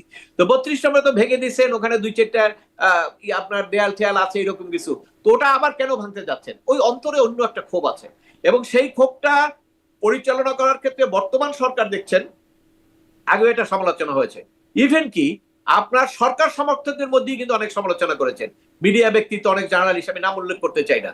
ওনারা এখন যেহেতু একটা নির্বাচনের দিকে যাচ্ছেন, এখন দেশে একটা সুষ্ঠু পরিবেশ দরকার, বিদেশিরা যাতে সমালোচনা না করে, ক্রাইসিস না হয়, সেটি দেখছেন। ধর 32 নম্বর উপর যদি আবার এইরকম করা হয়, তাহলে এর সঙ্গে কিছু লোকের কিন্তু অন্তরে লাগবে, এবং সেই অন্তরে লাগার কারণে তারাও কিন্তু ভায়োলেন্সে যেতে পারেন। এবং আপনি দেখেছেন যে দুই একজনে কিন্তু ভায়োলেন্সের কথা ইতিমধ্যে সংবাদ সম্মেলন করে বলছেন যে ভায়োলেন্সের জবাব ভায়োলেন্স দিয়ে সচিবাজের জয় বলেছেন যে সামনে ভায়োলেন্স। সেক্ষেত্রে সরকার কিন্তু, সরকার যেহেতু একটা নির্বাচনের দিকে যাচ্ছে, অর্থাৎ সরকার চেষ্টা করবে যে দুই পক্ষেরই ভায়োলেন্সটা যাতে না হয়, সেই কারণেই হয়তো আজকে ওখানে রক্ষা করতে গেছেন এবং রক্ষা করতে সেই চেষ্টায় কি সরকার সফল হবে কিনা, কারণ সরকারের আবার অনেক লিমিটেশনের কথা আমরা শুরু থেকে শুনে আসছি, সেই প্রসঙ্গে যদি সম্ভব হয় একটু শুনবো। কিন্তু আপনি বলছিলেন পাকিস্তান ইন্টেলিজেন্স চিফের কথা। আমরা যখন 5ই আগস্টের পরপর শেখ মুজিবুর রহমানের ভাস্কর্য ভাঙা হয়, তখন পাকিস্তানের প্রধানমন্ত্রীর কাছ থেকেও শুনেছিলাম যে তিনি তার কৃতকর্মের ফল এভাবে পাচ্ছেন, এরকমটা আমরা শুনেছিলাম। এটাও একটু মনে পড়লো, এই জন্য বললাম। কিন্তু আপনি কি আসলে, আপনি বলছেন যে বিচারকরা ভয় পান, মানে তাদের মধ্যেও একটা চাপ থাকে যে রায় যদি অন্যরকম হয় তাহলে তার প্রভাব কি হবে, বা এই যে তরুণরা তাদের কথা আপনি বলছেন, আপনি যেভাবে বলছেন, আপনি ভয় পান না? আমি ভয় পাই কি পাই না সেটা বড় প্রশ্ন না। আপনি আমাকে যে প্রশ্নগুলো করেছেন, সেই প্রশ্নের উত্তর আমি দেওয়ার চেষ্টা করেছি, কিন্তু নিশ্চয়ই আপনি মনে করবেন না যে আমি 100% মন খোলা ভাবে দিতে পেরেছি। এটা অবধারিত। কারণ হলো বাংলাদেশের যে পরিবেশ পরিস্থিতি, তাকে কতটুক কথা, আমি যখন আপনি প্রশ্ন করলেন ট্রাইব্যুনাল নিয়ে, ট্রাইব্যুনাল নিয়ে তো আমার অনেক কথাই বলার আছে, অনেক আইনি আমি যুক্তি করব, কিন্তু ট্রাইব্যুনালের কথা বলার ক্ষেত্রে তো আমার লিমিটেশন আছে, আমি তো বলতে পারবো না। এরপরে আদালত নিয়ে কথা বলার ক্ষেত্রে লিমিটেশন আছে, বলতে পারবো না। আপনি জানেন যে এক মামলায় এই আইনজীবীদের বিরুদ্ধে কোর্ট থেকে কন্টেম্পট ইস্যু করা হয়ে গেছে, তাই না? এখন দেশের পরিস্থিতি তো আপনাকে সেইভাবে অ্যালাউ করে না, এবং স্বাধীনভাবে বলার ক্ষেত্রে এটা এটা কে না বলবে, কে না স্বীকার করবে বলেন? বিশ্বব্যাপী সমস্ত লোক জানে, বাংলাদেশের সমস্ত লোক জানে, কিন্তু যারা ভায়োলেন্স করছেন, যাদের হাতে ক্ষমতা, তারা শুধু মুখে ফেইসে তারা স্বীকার করেন না, কিন্তু তাদের অন্তর স্বীকার করে, আমি এটা বিশ্বাস করি। কারণ এটা তো হিউম্যান বিং, হিউম্যান বিং না, তারা তো এর আগে ছিল, তাদেরকে তো দেখেছি, এদিকেই তো দেখেছি, তারা আগে কথা বলেছেন, আমরাও তো কথা বলেছি গত সরকারের সময়, যেভাবে কথা বলেছি ওনারাও একইভাবে কথা বলেছেন, সেম সাইডে থেকে সেম কথা বলেছি আমরা। তো আজকে যখন তারা ওখানে যায়, তো আমরা জানি এখন হয়তো তাদের প্রয়োজনে, ক্ষমতার কারণে যে কোনো ভাবে তাদের ফেস মুখ হয়তো এক ধরনের কথা বলছে, কিন্তু তাদের অন্তরে যে এই বিষয়গুলো, তাদের যে নিজের অন্তরে যে বাঁধে না, এটা আমি বিশ্বাস করি না। হিউম্যান বিং এর এটা বাদ দিই। কারণ আপনি যখন এই যে 32 নম্বর দিয়ে কথাটা বললেন, 32 নম্বর তো একটা ট্রাস্ট প্রপার্টি, তাই না? ট্রাস্ট প্রপার্টি করার পরে সেখানে আপনি 5ই আগস্টের পরে একবার ভাঙছেন, এখন আজকে রায় কি শেখ হাসিনার ফাঁসি, তার মানে আপনি কিন্তু একদম তাকে শেষ করে দিচ্ছেন, ফাঁসি দিয়ে দিচ্ছেন। আর কি খুব থাকতে পারে? তারপরে কেন আবার ওখানে যাবেন? তার মানে এখানে অন্য কোনো উদ্দেশ্য আছে, তার অন্তর্নিহিত অন্য কোনো এজেন্ডা, অন্য কোনো ক্ষোভ। সে একটা ক্ষোভই আমরা দেখতে পারি, সেটা হলো বঙ্গবন্ধু পাকিস্তানকে ভেঙেছিলেন, পাকিস্তানের বিরুদ্ধে যুদ্ধ করেছিলেন, এবং পাকিস্তান ভেঙে বাংলাদেশ স্বাধীন করেছিলেন। এবং যাদের মনে এখনো ওই ধরনের একটা কিছু কিন্তু আছে, কিন্তু প্রভাবিত কিছু আছে, কিন্তু আপনার হুজুগেন আছে, আপনি জানেন বাঙালি কিন্তু অনেক হুজুগেন আছে, এবং কিছু আছে ধরেন দলের নেতা বলছে যাইতে হয়, ইমোশনাল কিছুই আছে। কিন্তু এই সব কিছুর ছাপিয়ে আমি বলবো একটা গ্রুপ আছে যারা নাকি এখনো চিন্তা করে ওই যে বঙ্গবন্ধু বাংলাদেশ যে স্বাধীন করলেন, ওই জিনিসটা তাদের অন্তরে একটা ক্ষোভ আছে, এবং সেই ক্ষোভের কারণেই তারা আজকে বিভিন্ন অজুহাতে বারবার 32 নম্বরের উপরে ঝাঁপিয়ে পড়ে। জি, এবং কিন্তু ঝাঁপিয়ে যারা পারেন, আপনি বলছি, আপনি অবশ্য স্পষ্ট করেছেন, তারপরেও আমি এই প্রশ্নটা আরেকটু করি যে সেখানে আমরা দেখলাম যে 13 তারিখ 32 নম্বরে এক নারীকে পেটানো হলো, তিনি 32 নম্বরে গিয়েছিলেন, এক তরুণী তাকে পেটালেন, কিন্তু পরবর্তীতে দেখলাম নারীকেই ধরে নিয়ে গিয়ে তাকে হত্যা মামলার আসামি হিসাবে দেখানো হলো।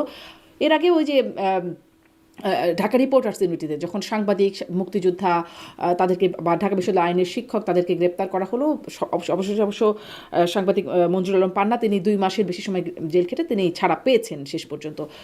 এই বিষয়গুলো কি মানে আদালতে এই বিষয়গুলো আপনারা যেহেতু নিয়মিত বিচারালয়ে যান, আপনাদের কাজের ক্ষেত্র, সেটা কেমন আলোচনা হয় আসলে? দেখুন, আলোচনা শুধু আদালত না, জনগণের সঙ্গে তো আমাদের সম্পৃক্ততা আছে। 5ই আগস্টের পরে 8ই আগস্ট যখন ডক্টর ইউনূস সাহেবের নাম প্রস্তাব করলো, এবং তখন বাংলাদেশের 70 থেকে 75 ভাগ মানুষ সাপোর্ট করেছে। কেন সাপোর্ট করেছে? যে সাপোর্ট করেছে এই কারণে যে কিছু একটা বেটার আমাদের হবে।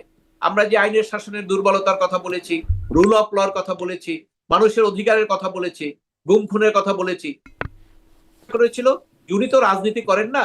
এখানে যদি বিএনপির কেউ আসতো তাহলে হয়তো আওয়ামী লীগের বিরোধী হইতো, যদি আওয়ামী লীগের কেউ আসতো বিএনপির বিরোধী হতো। এই সমস্ত কারণে উনি তো আর পলিটিক্স করেন নাই। উনি এসছেন, উনি নোবেল আপনার আপনার কি বলে এটাকে, উনি একজন পুরস্কার পেয়েছেন, আন্তর্জাতিকভাবে পুরস্কার পেয়েছেন, এবং সেইভাবে উনি এসছেন। 75% লোক সাপোর্ট করেছে। এখন আজকে আপনি একটু ডাটা নেন তো, আজকে ডাটা নিলে দেখবেন ওই 75 এর অর্ধেক হয়ে গেছে। কেন হয়েছে? ওই অ্যাক্টিভিটিস। আপনাকে চেহারা দেখে, যখন আপনি রাষ্ট্র ক্ষমতায় থাকবেন তখন আপনার চেহারা দেখে মানুষ আপনাকে বিবেচনা করবে না, আপনাকে বিবেচনা করবে আপনার অ্যাক্টিভিটিস দেখে। আজকে দেখেন, ওনাকে এত বড় একটা রাজনৈতিক দল বিএনপি, লক্ষ লক্ষ কয়েক কোটি লোক আছে তাদের, তো সেখানে তো তারা বলে দিলেন যে উনি প্রতারণা করেছেন। ওই কোটি কোটি লোক কি তাদের মনে কি আর তাকে ইউনূস সাহেবকে তারা সাপোর্ট করে? তাকে তো তারা প্রতারকই বলে, কারণ বিএনপির হেড থেকেই বলা হয়েছে প্রতারণা করেছে। এইখানে তো তাদের যে গ্রহণযোগ্যতা কমে গেছে।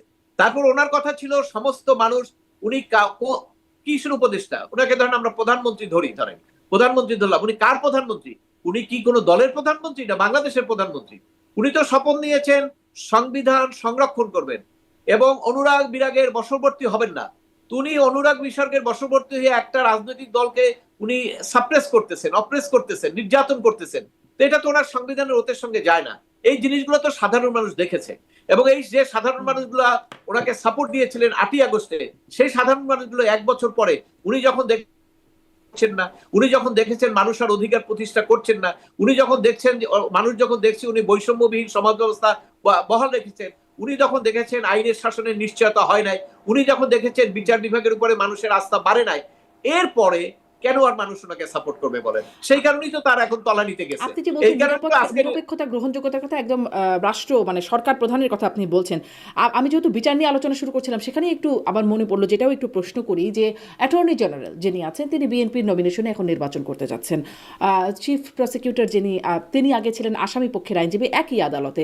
মানে তাদের নিরপেক্ষতার জায়গাও কি প্রশ্ন ওঠে এখানে, নাকি আসলে আদালত নিরপেক্ষ থাকলেই সব ঠিক আছে? না, কিচ্ছু না, কিচ্ছু না। আমি আপনাকে বলি, আমি এর আগেও বলেছি, who is the attorney general? Attorney general হলো সরকারের নিয়োজিত। অর্থাৎ বাংলাদেশে বলেন তো, বাংলাদেশে এখন কোর্টের ক্ষমতা বেশি না সরকারের ক্ষমতা বেশি? আপনি জাস্ট কম্পেয়ার করেন। বিচারক নিয়োগ দেয় সরকার, অপসারণ করে সরকার, ছুটিতে পাঠায় সরকারের নির্দেশ। এখন না তো, এটা সবসময় কোর্ট পরিবর্তন, তাই না? হ্যাঁ, না সেটাই বলছি। তাহলে সরকারের না, সরকারের ক্ষমতাটা বেশি। তো সরকারের যদি সরকারের প্রতিনিধি অ্যাটর্নি জেনারেল, তো অ্যাটর্নি জেনারেল তো ক্ষমতা থাকবে। মাহমুদুল ইসলাম সাহেব অ্যাটর্নি জেনারেল যাওয়ার পরে আমাদের দেশে যত অ্যাটর্নি জেনারেল আসছে, কোন অ্যাটর্নি জেনারেল সরকারের, মানে অ্যাটর্নি জেনারেলের পদটা কি? সাংবিধানিক পদ। সে হলো সরকারের প্রধান আইন কর্মকর্তা। মাহমুদুল ইসলাম যাওয়ার পরে যে কজন হয়েছে, একজনও সরকারের প্রধান আইন কর্মকর্তা ছিলেন না। প্রত্যেকে রাজনৈতিক দলের ছিলেন, প্রতিনিধি ছিলেন, এবং এখনো আছেন। কেন, উনি তো বলেই দিয়েছেন উনি নাকি অ্যাটর্নি জেনারেল থাকা অবস্থায় নাকি নির্বাচন করবেন। তো করতে পারেন। তো এখন তো আপনার, যেহেতু উনি এলাকায় যাচ্ছেন এবং অ্যাটর্নি জেনারেল হিসেবে আছেন, তাহলে এটা তো সবাই দেখবে যে উনি তো একটা দলীয় অ্যাটর্নি জেনারেল, তাই না? এখানে তো নিরপেক্ষ বলার কোনো সুযোগ নাই। ওখানে নিরপেক্ষ এডিশনাল অ্যাটর্নি জেনারেল আছেন, এডিশনাল অ্যাটর্নি জেনারেল 2 জন আছেন। তারা নিরপেক্ষ, তারা কোনো দলের মিটিং এ যান না, কোনো দলের কথা বলেন না। ওরা 2 জন এডিশনাল আছেন, ওরা কিন্তু নিরপেক্ষ। কিন্তু অ্যাটর্নি জেনারেল তো নিজেই বলছেন উনি দলীয়, এবং উনি দলের থেকে চেয়েছেন, নির্বাচনে নমিনেশন চেয়েছেন, কনস্টিটিউশনাল পদে থেকে আপনি চেয়েছেন। কোথায় কি আইনে আছে না থাকে সেটা বাদ দেন, আমাদের কাস্টম কি? স্বাধীনতার পর থেকে কোনো অ্যাটর্নি জেনারেল এইভাবে কি রাজনৈতিক দলের ইয়ের মধ্যে গেছে? চায় না তো। এটা ওই যে মাহমুদুল ইসলাম যাওয়ার পর থেকে আমাদের দুর্ভাগ্য যে সরকার, কোন সরকারই এইভাবে দলীয় রেজুলমেন্ট ছাড়া কোনো অ্যাটর্নি জেনারেল নিয়োগ করেন নাই। যার ফলে অ্যাটর্নি জেনারেলটাও এই চেক অ্যান্ড ব্যালেন্স চাই নাই। অ্যাটর্নি জেনারেলকে যে কেউ বলবে, আমি তো বললাম যেহেতু আমার খুব ঘনিষ্ঠ, চিনি, এবং উনি ভদ্রলোক, এবং ওনার সঙ্গে আমার অনেক মামলা মোকদ্দমা হয়, এবং উনি আমাকে চেনে যে আমি তো ওনার বিপক্ষের লোক না, বা ওনাকে আমি এমনিতে সমালোচনা করব। কিন্তু ওনার যেটা সমালোচনার বিষয় আছে, যেটা মানুষ দেখছে সেটা আমি করতে আমার রাইট আছে। এই জন্য তো আমি বলছি উনি তো রাজনৈতিক ভাবে প্রভাবিত, উনি তো বিএনপির অ্যাটর্নি জেনারেল, বিএনপি তাকে নিয়োগ করেছে, ওখানে পুশ করেছে। আপনি বলতে পারেন উনি যখন নিয়োগ করেছে তখন তো বিএনপি ক্ষমতায় ছিল না, কিন্তু উনি তো বলছেন যে আমি বিএনপি থেকে নমিনেশন আমি চেয়েছি, তাহলে তো এটা আর তো বলার অপেক্ষা রাখে না। অতএব ওনার কথাটাকে আপনারা অ্যাটর্নি জেনারেল হিসেবে বক্তব্য নেন, কিন্তু এইটা আমি মনে হয় যে ঠিক হবে না যে একজন নিরপেক্ষ একদম অ্যাটর্নি জেনারেল হিসেবে আপনি যদি বক্তব্যটা নেন সেইখানে মনে হয় আপনার সঠিক হবে না, কারণ সেই নিরপেক্ষতা তো মাহমুদ ইসলাম সাহেবের পরে কোনো অ্যাটর্নি জেনারেলের পক্ষ থেকে আমরা সেই নিরপেক্ষতা পাইনি।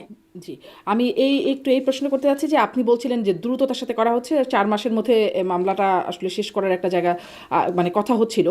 সেখানে আরেকটা বিষয় কিন্তু সাথে সাথে হয়ে যাচ্ছে, এটা নিয়েও আপনার একটু মন্তব্য জানতে চাই যে মামলা আজকে মানে আলোচনায় হচ্ছে যে লালদিয়া টার্মিনাল নির্মাণ সেখানেও খুব দ্রুততার সাথে করা হয়েছে বন্দর, সেটি ডেনমার্কের একটা কোম্পানির সাথে চুক্তি আজকেই হয়েছে এবং প্রথম আলো খবর করছে সেটি অস্বাভাবিক দ্রুততার সাথে হয়েছে। কত দ্রুততার সাথে হয়েছে মানে এক পরের দিন এরকম সরকারি কাজ এত দ্রুততার সাথে হয় না নর্মালি, কিন্তু সেটি হয়েছে, সেটি ওখানে দেখানো হচ্ছে যে কত তাড়াতাড়ি হয়েছে। এবং কেরানীগঞ্জের পান্ডগাঁও নৌ টার্মিনাল নিয়েও আজকে চুক্তি হয়েছে সুইজারল্যান্ডের প্রতিষ্ঠানের সাথে। এটিকে আপনি কিভাবে দেখেন? ওগুলোও খুব দ্রুততার সাথে হয়ে গেল এবং ওগুলোও ঠিক যেদিন রায় হলো ঠিক সেদিনই ওটা হলো, যার কারণে রায়ের কারণে ওই আলোচনাটা আর হলো না। কিভাবে দেখেন? শুনেন, দ্রুততার সঙ্গে হলে দুটো জিনিস হয়। একটি হলে আপনাকে ফার্স্ট কোশ্চেন আসবে স্বচ্ছতা, সেকেন্ড কোশ্চেন আসবে এফিসিয়েন্সি। কেন আপনি দ্রুত যখন অপারেশন করবেন তখন সেখানে ওই আপনার ভিতরে গজ থেকে যাওয়ার সম্ভাবনা থাকবে, অথবা আমরা অনেক ডাক্তারকে শুনি এখন আপনার বাম পাশের অপারেশন দেখা যায় ডান পাশে করে ফেলছে। এগুলো হলো দ্রুততার রেজাল্ট। এই যে দ্রুত সময়ের মধ্যে করা হচ্ছে সেটা হলো একটা ভুল হবেই, ক্ষতি হবে। ভুল মানে কি, এটা তো চুক্তি, ভুল হলে হবে। আর একটা হলো স্বচ্ছতার অভাব। তো এটা তো সরকার প্রমাণ করছেন যে স্বচ্ছতার ভাবে সরকার চলছে না, স্বচ্ছতার ভাবে চললে কিন্তু এটা হতো না। আর সবচেয়ে চিটাগংয়ের কথাটা যেটা বললেন সেখানে কিন্তু আপনার ধরেন এইটা নিয়ে কিন্তু একটা বিতর্ক হবে, অলরেডি কিন্তু সেখানে আন্দোলন চলছে এবং আমরা এখন নির্বাচনের দিকে যাচ্ছি। এই নির্বাচনের দিকে যাওয়ার সময় চিটাগং পোর্ট নিয়ে যদি একটা বড় ধরনের আন্দোলন শুরু হয়, গভর্নমেন্ট কিন্তু সেটা করতে পারবে না। এটা আগের গভর্নমেন্ট বিএনপির সময় আপনি মনে আছে আপনার মহিউদ্দিন চৌধুরী সাহেব লিডিং দিয়েছিলেন, কিন্তু সেখানে কিন্তু তখন পারে নাই। এবং আওয়ামী লীগের সময় চেষ্টা করা হয়েছিল, কিন্তু বন্দরের কিন্তু সবাই ইউনাইটেড হয়ে যায়, পারে না এটা। আর এখন তো বারবার প্রশ্ন আসছে যে আপনি ডেভেলপমেন্টের কথা ভালেন, তা ডেভেলপমেন্টের কথা যদি ভালেন তো ঢাকা, আমাদের ঢাকা ক্যান্টনমেন্টটাকে আপনাকে চাইনিজ এয়ারফোর্সের সঙ্গে একটা চুক্তি করে দেন, আমাদের ঢাকা ক্যান্টনমেন্টটাকে আপগ্রেড করে দেন, তাই না? তা আপনাকে তো যে কোনো জায়গায় নিজের সত্তাটা তো রক্ষা করতে হবে। চিটাগং পোর্ট তো এখন কি করছে, ইয়েতে আছে, প্রফিটে আছে। আপনি আপগ্রেড করবেন কেন? আপনার তো এত দুনিয়ার লোকটা কি চলে আসছে সব, আপনি করান। আমাদের দেশের বাঙালিরা তো এখন আর সেই রকম নাই যে তারা ডিজিটালাইজ না, তারা সায়েন্সিস্ট ভালো না, অনেক কিছুই তো আছে। প্লাস হলে আপনি টেন্ডার দিয়েই তো করাইতে পারেন। কিন্তু এই যে হঠাৎ করে গোপন, এখানে দুটো জিনিস আছে। একটা হলো তাদের একটা দায়বদ্ধতা আছে, যেটা নাকি আপনার করিডোর দেওয়ার ব্যাপারে ছিল, যেটা নাকি অন্য অন্য ব্যাপারে। কারণ আপনি তো এটা তো কেউ অস্বীকার করতে পারবে না যে ডিপ স্টেট তারা এখানে তাদের কতগুলো ইন্টারেস্টের কারণে কাজ শুরু করেছিল। আমি জানি না এই কাজটা এখনো অব্যাহত আছে কিনা, কারণ ওখানে তো সরকার পরিবর্তন হয়েছে, সরকারের প্রধানের ইচ্ছার উপরে অনেক কিছু ডিপেন্ড করে, তাই না? তো সেখানে এখন ডিপ স্টেটের ওই ভূমিকা এখন আছে কি, পরিবর্তন হতে পারে। কারণ যখন বাইডেন চলে গেছে তখন তো ট্রাম্প আসছে, সব তো বাইডেনের এগেনস্টে তারা। তো সেক্ষেত্রে এই অ্যাম্বাসেডর আসার পরে কি তাদের পলিসি আমরা বলতে পারবো না, তবে এদের একটা দায়বদ্ধতা আছে দেখি তো এই কাজগুলো তারা করছে। এবং সেই কাজগুলো তারা যেহেতু নির্বাচন আসছে সামনে, আপনি কেন চুক্তিটা করেন সরকারের পক্ষে? এই 3 মাস পরে নির্বাচিত সরকার চুক্তি করলে সে জনগণের কাছে তার দায়বদ্ধতা আছে। ওনারা যে চুক্তি করে যাচ্ছেন, ওনা কি আপনি বলেন ওনারা কোথাও পাবেন? এই তো 16 না 17 জন আছে আমেরিকান সিটিজেন, সব তো চলে যাবে। বিদেশি সিটিজেন যারা, একজনকে তো পাবেন না। আপনি দায়বদ্ধ করবেন কোত্থেকে? নির্বাচিত সরকার হলে দায়বদ্ধ করা যায়, অ্যাটলিস্ট 5 বছর পরে ভোটের সময় আমি দায়বদ্ধ করতে পারি যে তুমি আমার চিটাগং পোর্ট দিয়ে দিয়েছো, তোমাকে আমি ভোট দেবো না। এইটুকু দায়বদ্ধতা আছে। এই জন্য এই যে ফেব্রুয়ারি মাসে ইলেকশন, তার আগে তড়িঘড়ি করে কেন আপনি এটা করবেন? আপনাকে যদি আর্টিকেল 106 এর সোর্সটাকে আপনি নেন যে আপনি কি কাজ করতে পারবেন, সেখানে তো বলা হয়েছে আপনি ডে টু ডে অ্যাক্টিভিটিস করবেন। তা আপনি এখন বাইরে চলে গেলেন কেন? কেউ কেউ বলার চেষ্টা করে না আমরা তো ওই ইয়ের মধ্যে না, সংবিধানের মধ্যে না। তো সংবিধানের মধ্যে যদি না হয় তাহলে আপনি কালকে আমাকে বলে দেন, আমি তো কালকে কোর্টে যাব না। কারণ সংবিধান না থাকলে তো কোর্ট থাকে না। তাহলে আপনি ঘোষণা করে দেন আমি কোর্টে যাব না, বিচারকরাও কোর্টে আসবে না। আবার আপনি যখন পিএসসির লোক নিয়োগ করতেছেন, আপনি কেন সংবিধান নিয়ে ওত নেওয়ান? এটা তো এই ধরনের তো বৈপরীত্য কথা চললে তো চলবে না। সংবিধান অনুযায়ী দেশ চলতেছে, সংবিধানে যা আছে তাই করতে হবে। আপনি আপনার সুবিধা মতো যা কিছুতেই করবেন, সেটা হবে না। সেইটাকে রেটিফাই আমার মনে হয় বিএনপিও কিন্তু সেটা করবে না। কারণ হলো যে বিএনপি তো একটা রাজনৈতিক দল। কিন্তু আপনি এখন তো সব কেউ কিছু করে বলছে যাবেন। না, মানে চুক্তিটা তো হয়ে এখন যাচ্ছে। কেউ শোনেন, বাংলাদেশে ক্ষমতায় থাকলে অনেকে অনেক কিছু বলতে পারে না। আপনি তো দেখেন ক্ষমতায় কেন আগের সরকারের সময় আপনি সব বলতে পারছেন, হুম হুম। কিছু সমালোচনা করতে পারছেন, তাও সার্টেন পিপল, সবাই কিন্তু পারে নাই, তাই না? যাদেরকে কোনো রাজনৈতিক সংশ্রম নাই তারা করতে পারছে, কিন্তু যারা ধরেন সংশ্লিষ্ট আছে বিএনপির বড় বড় অনেকে টকশোতে গেছে, তারা কিন্তু পরবর্তীকালে মামলা হয়ে গেছে। কিন্তু আবার কিছু লোক, আমরা বেশি একটু কথা বলছি যাই না কেন, আমাদের তো সংশ্রম নেই রাজনীতিতে। যারা রাজনীতিতে সংশ্রম আছে তাদের ক্ষেত্রে সরকারের বিরুদ্ধে কথা বলতে গেলে হিসাব করে কথা বলতে হয়। যদি আপনার রাষ্ট্র নিশ্চিত করে আইনি শাসন, মৌলিক অধিকার, তাহলে আইনটা লাগে না। কিন্তু আমার এখানে তো সেটা নাই। আমার এখানে তো কোনো কথা বলার স্বাধীনতা সাংবাদিকদের কি আছে বলেন? আমি আজকে গত 2 দিন আগে ইন্টারভিউ দিছি, আমাকে জিজ্ঞেস করা হয়েছিল এই জুলাই সনদ নিয়ে। আমি একটা এই ফাঁকে আপনাকে আমি বলে দিই, আপনার মাধ্যমে আমি সুযোগটা নেই। আমি বলেছিলাম ওই আইনটার উপরে লেখা সংবিধান সংস্কার আদেশ 2025। আমি বলেছিলাম এখানে এই ব্র্যাকেটে সংবিধান সংস্কার করে ফেলা হয়েছে, এবং সে করেছে, সাইন যিনি করেছেন তারা সংবিধান সংরক্ষণের জন্য সাইন করেছেন, সংবিধান প্রোটেক্ট করবেন, কিন্তু তারা সংবিধানের পরিপন্থী অনেকগুলো জিনিস তারা গেজেট করে ফেলছেন, অর্থাৎ তাদের ওথ ভঙ্গ হয়ে গেছে। আমি জানি না রাষ্ট্রপতি কিভাবে করেছেন, উনি কি আন্ডার অব্লিগেশন আছেন কিনা, উনি কি স্বাধীনভাবে কাজ করেন কিনা, না ওনাকে যেটা দেয় সেটাই করতে হয়, রাষ্ট্রপতি তো এগুলো আমার কখনোই স্বাধীনভাবে কাজ করেন নাই। না। ওই স্বাধীন আর বর্তমান স্বাধীনতা তো এক জিনিস না। আপনি ধরেন এই যে আজকে যে পেপারস গুলো তৈরি করা হয়, রাষ্ট্রপতি সাইন করেন, যারা জুলাই সনদের যে ঘোষণা, আপনারা তো সবাই বলতেছেন যে রাষ্ট্রপতি হলো আওয়ামী লীগের প্রোডাক্ট, তাই না? সে আওয়ামী লীগের ক্যাডার। সেই ক্যাডারই যখন ওই আওয়ামী লীগের এগেইনস্টে বক্তব্যের মধ্যে সাইন করে, তাহলে ওটা কি উনি নিজে করেন, আন্ডার অব্লিগেশন করে, না কোন পজিশনে করে? এটা তো একটা বিতর্ক আছে। তো ওই জন্য আমি বলেছি যে আদেশটা সাইন করে, ওনার যদি ডিফেন্স থাকে এটা অন্য ব্যাপার, যদি ডিফেন্স না থাকে তাহলে রাষ্ট্রপতি তার ওথ ভঙ্গ করেছে। কারণ হলো সংবিধানে আছে, সংবিধানের রক্ষা করবেন উনি, আর উনি সংবিধানকে কেটে দিলেন, উনি সংস্কার করে ফেললেন। এটা তো হয় না। এই কথাটা আমি বলেছিলাম, কিন্তু ওই মিডিয়া ওই ইন্টারভিউটা কিন্তু দেয় নাই, অন এয়ার করতে পারে নাই। তাহলে এখানে বুঝতে পারেন যে সাংবাদিকরা কতটুকু স্বাধীন আছে। জি, অ্যাডভোকেট মনজির মোরশেদ, অনেক ধন্যবাদ। স্পষ্ট একদম শেষ প্রশ্নটা আপনার কাছে করি যে আসলে অনেক প্রশ্ন তোলার সুযোগ আছে, কিছু বিতর্ক তোলারও সুযোগ আছে, পরবর্তীতে হয়তো আদালতেও এই বিষয়গুলো প্রশ্ন আসবে, মানে আমি বিচারের রায় নিয়ে বলছি। কিন্তু আসলে তো অনেক মানুষের প্রাণহানি হয়েছে এই জুলাই আগস্ট আন্দোলনে। আমরা আদালতেও দেখছিলাম যে ভুক্তভোগীর পরিবার চোখ মুছছিলেন, তাদের দীর্ঘশ্বাস আছে। মানে বিচারটা আসলে কি আপনার মনে হয় কি হলে একদম সঠিকভাবে করা সম্ভবত ভুক্তভোগীরাও বিচারটা পেত, আবার আসামি পক্ষ যথাযথ বিচার পেত, বা বিতর্ক প্রশ্ন এগুলো থাকতো না, কি হতে পারত? দেখুন, সেটি তো এখন বলে লাভ কি বলেন? এখন তো নৌকা ছেড়ে আপনার চলে গেছে অনেক দূরে। ওই যে সদরঘাট থেকে আপনার বরিশালের যে জাহাজ যায় না, ও জাহাজ থেকে ছাড়াই চলে গেছে। তো এখন আর এখানে কি বলবো আমি, এখানে তো বলা। তবে আপনি দেখেন, আমার কোনো বক্তব্যের মধ্যে আমি কিন্তু বলি নাই যে এই অপরাধের বিচার হবে না। এবং আপনি জানেন ৩রা আগস্ট যখন নাকি এই ছাত্রদেরকে অ্যারেস্ট করে রাখলো ডিবি হারুনের বিরুদ্ধে কোন টক শোতে কেউ সরাসরি এইভাবে প্রশ্ন উত্থাপন করেন নাই। ৩রা আগস্টে কিন্তু আমি টেলিভিশনে অন এয়ারে বাংলা ভিশনে বলেছি যে আপনি কোন অধিকারে তাদের রেখেছেন, এই ভাতের পয়সা কি আপনার পকেটের না সরকারের? যদি সরকারের হয় আপনি হিসাব দেন, আর পকেটের হইলে আপনি কেন খাওয়ালেন সেইটাও আপনি ব্যাখ্যা দেন। এটা কিন্তু ছাত্রদের যখন গ্রেপ্তার করলো আমি কিন্তু সেই কথা তখন বলেছি। এবং এই কথাগুলো বলার অর্থ হলো, কারণ হলো আপনাকে যে অন্যায়টা হবে, যে অধিকার লঙ্ঘন হবে, সেটাকে যদি আমি অধিকারের পক্ষে কথা না বলি, তাহলে আমি কিসের অধিকার কর্মী, আমি কিসের মানবাধিকার কর্মী? আমি তো মানবাধিকার কর্মী হিসেবে, আপনি জানেন কিছুদিন আগে আমি হিউম্যান রাইটস ওয়াচের পর্যন্ত আমি সমালোচনা করেছি যে বাংলাদেশে যে মানবাধিকার লঙ্ঘন হচ্ছে, ভায়োলেন্সে মারা যাচ্ছে, হিউম্যান রাইটস ওয়াচ কেন কথা বলে না? তার কিছুদিন পরে তারা 6 জনে মিলে তারপরে তারা স্টেটমেন্ট দিয়ে স্বীকার করেছে বাংলাদেশের গুলো ব্যাপারে সরকারের কাছে দাবি তুলেছে। এখন প্রশ্নটা হলো যে আপনি যখন একটা স্বাধীনভাবে কথা বলবেন, এবং সেই স্বাধীন কথাটা যদি যারা আছেন তারা যদি এটা পজিটিভলি নেন, তাহলে এটা তাদের জন্যই ভালো, তাদের জন্য ক্ষতিকর না এটা।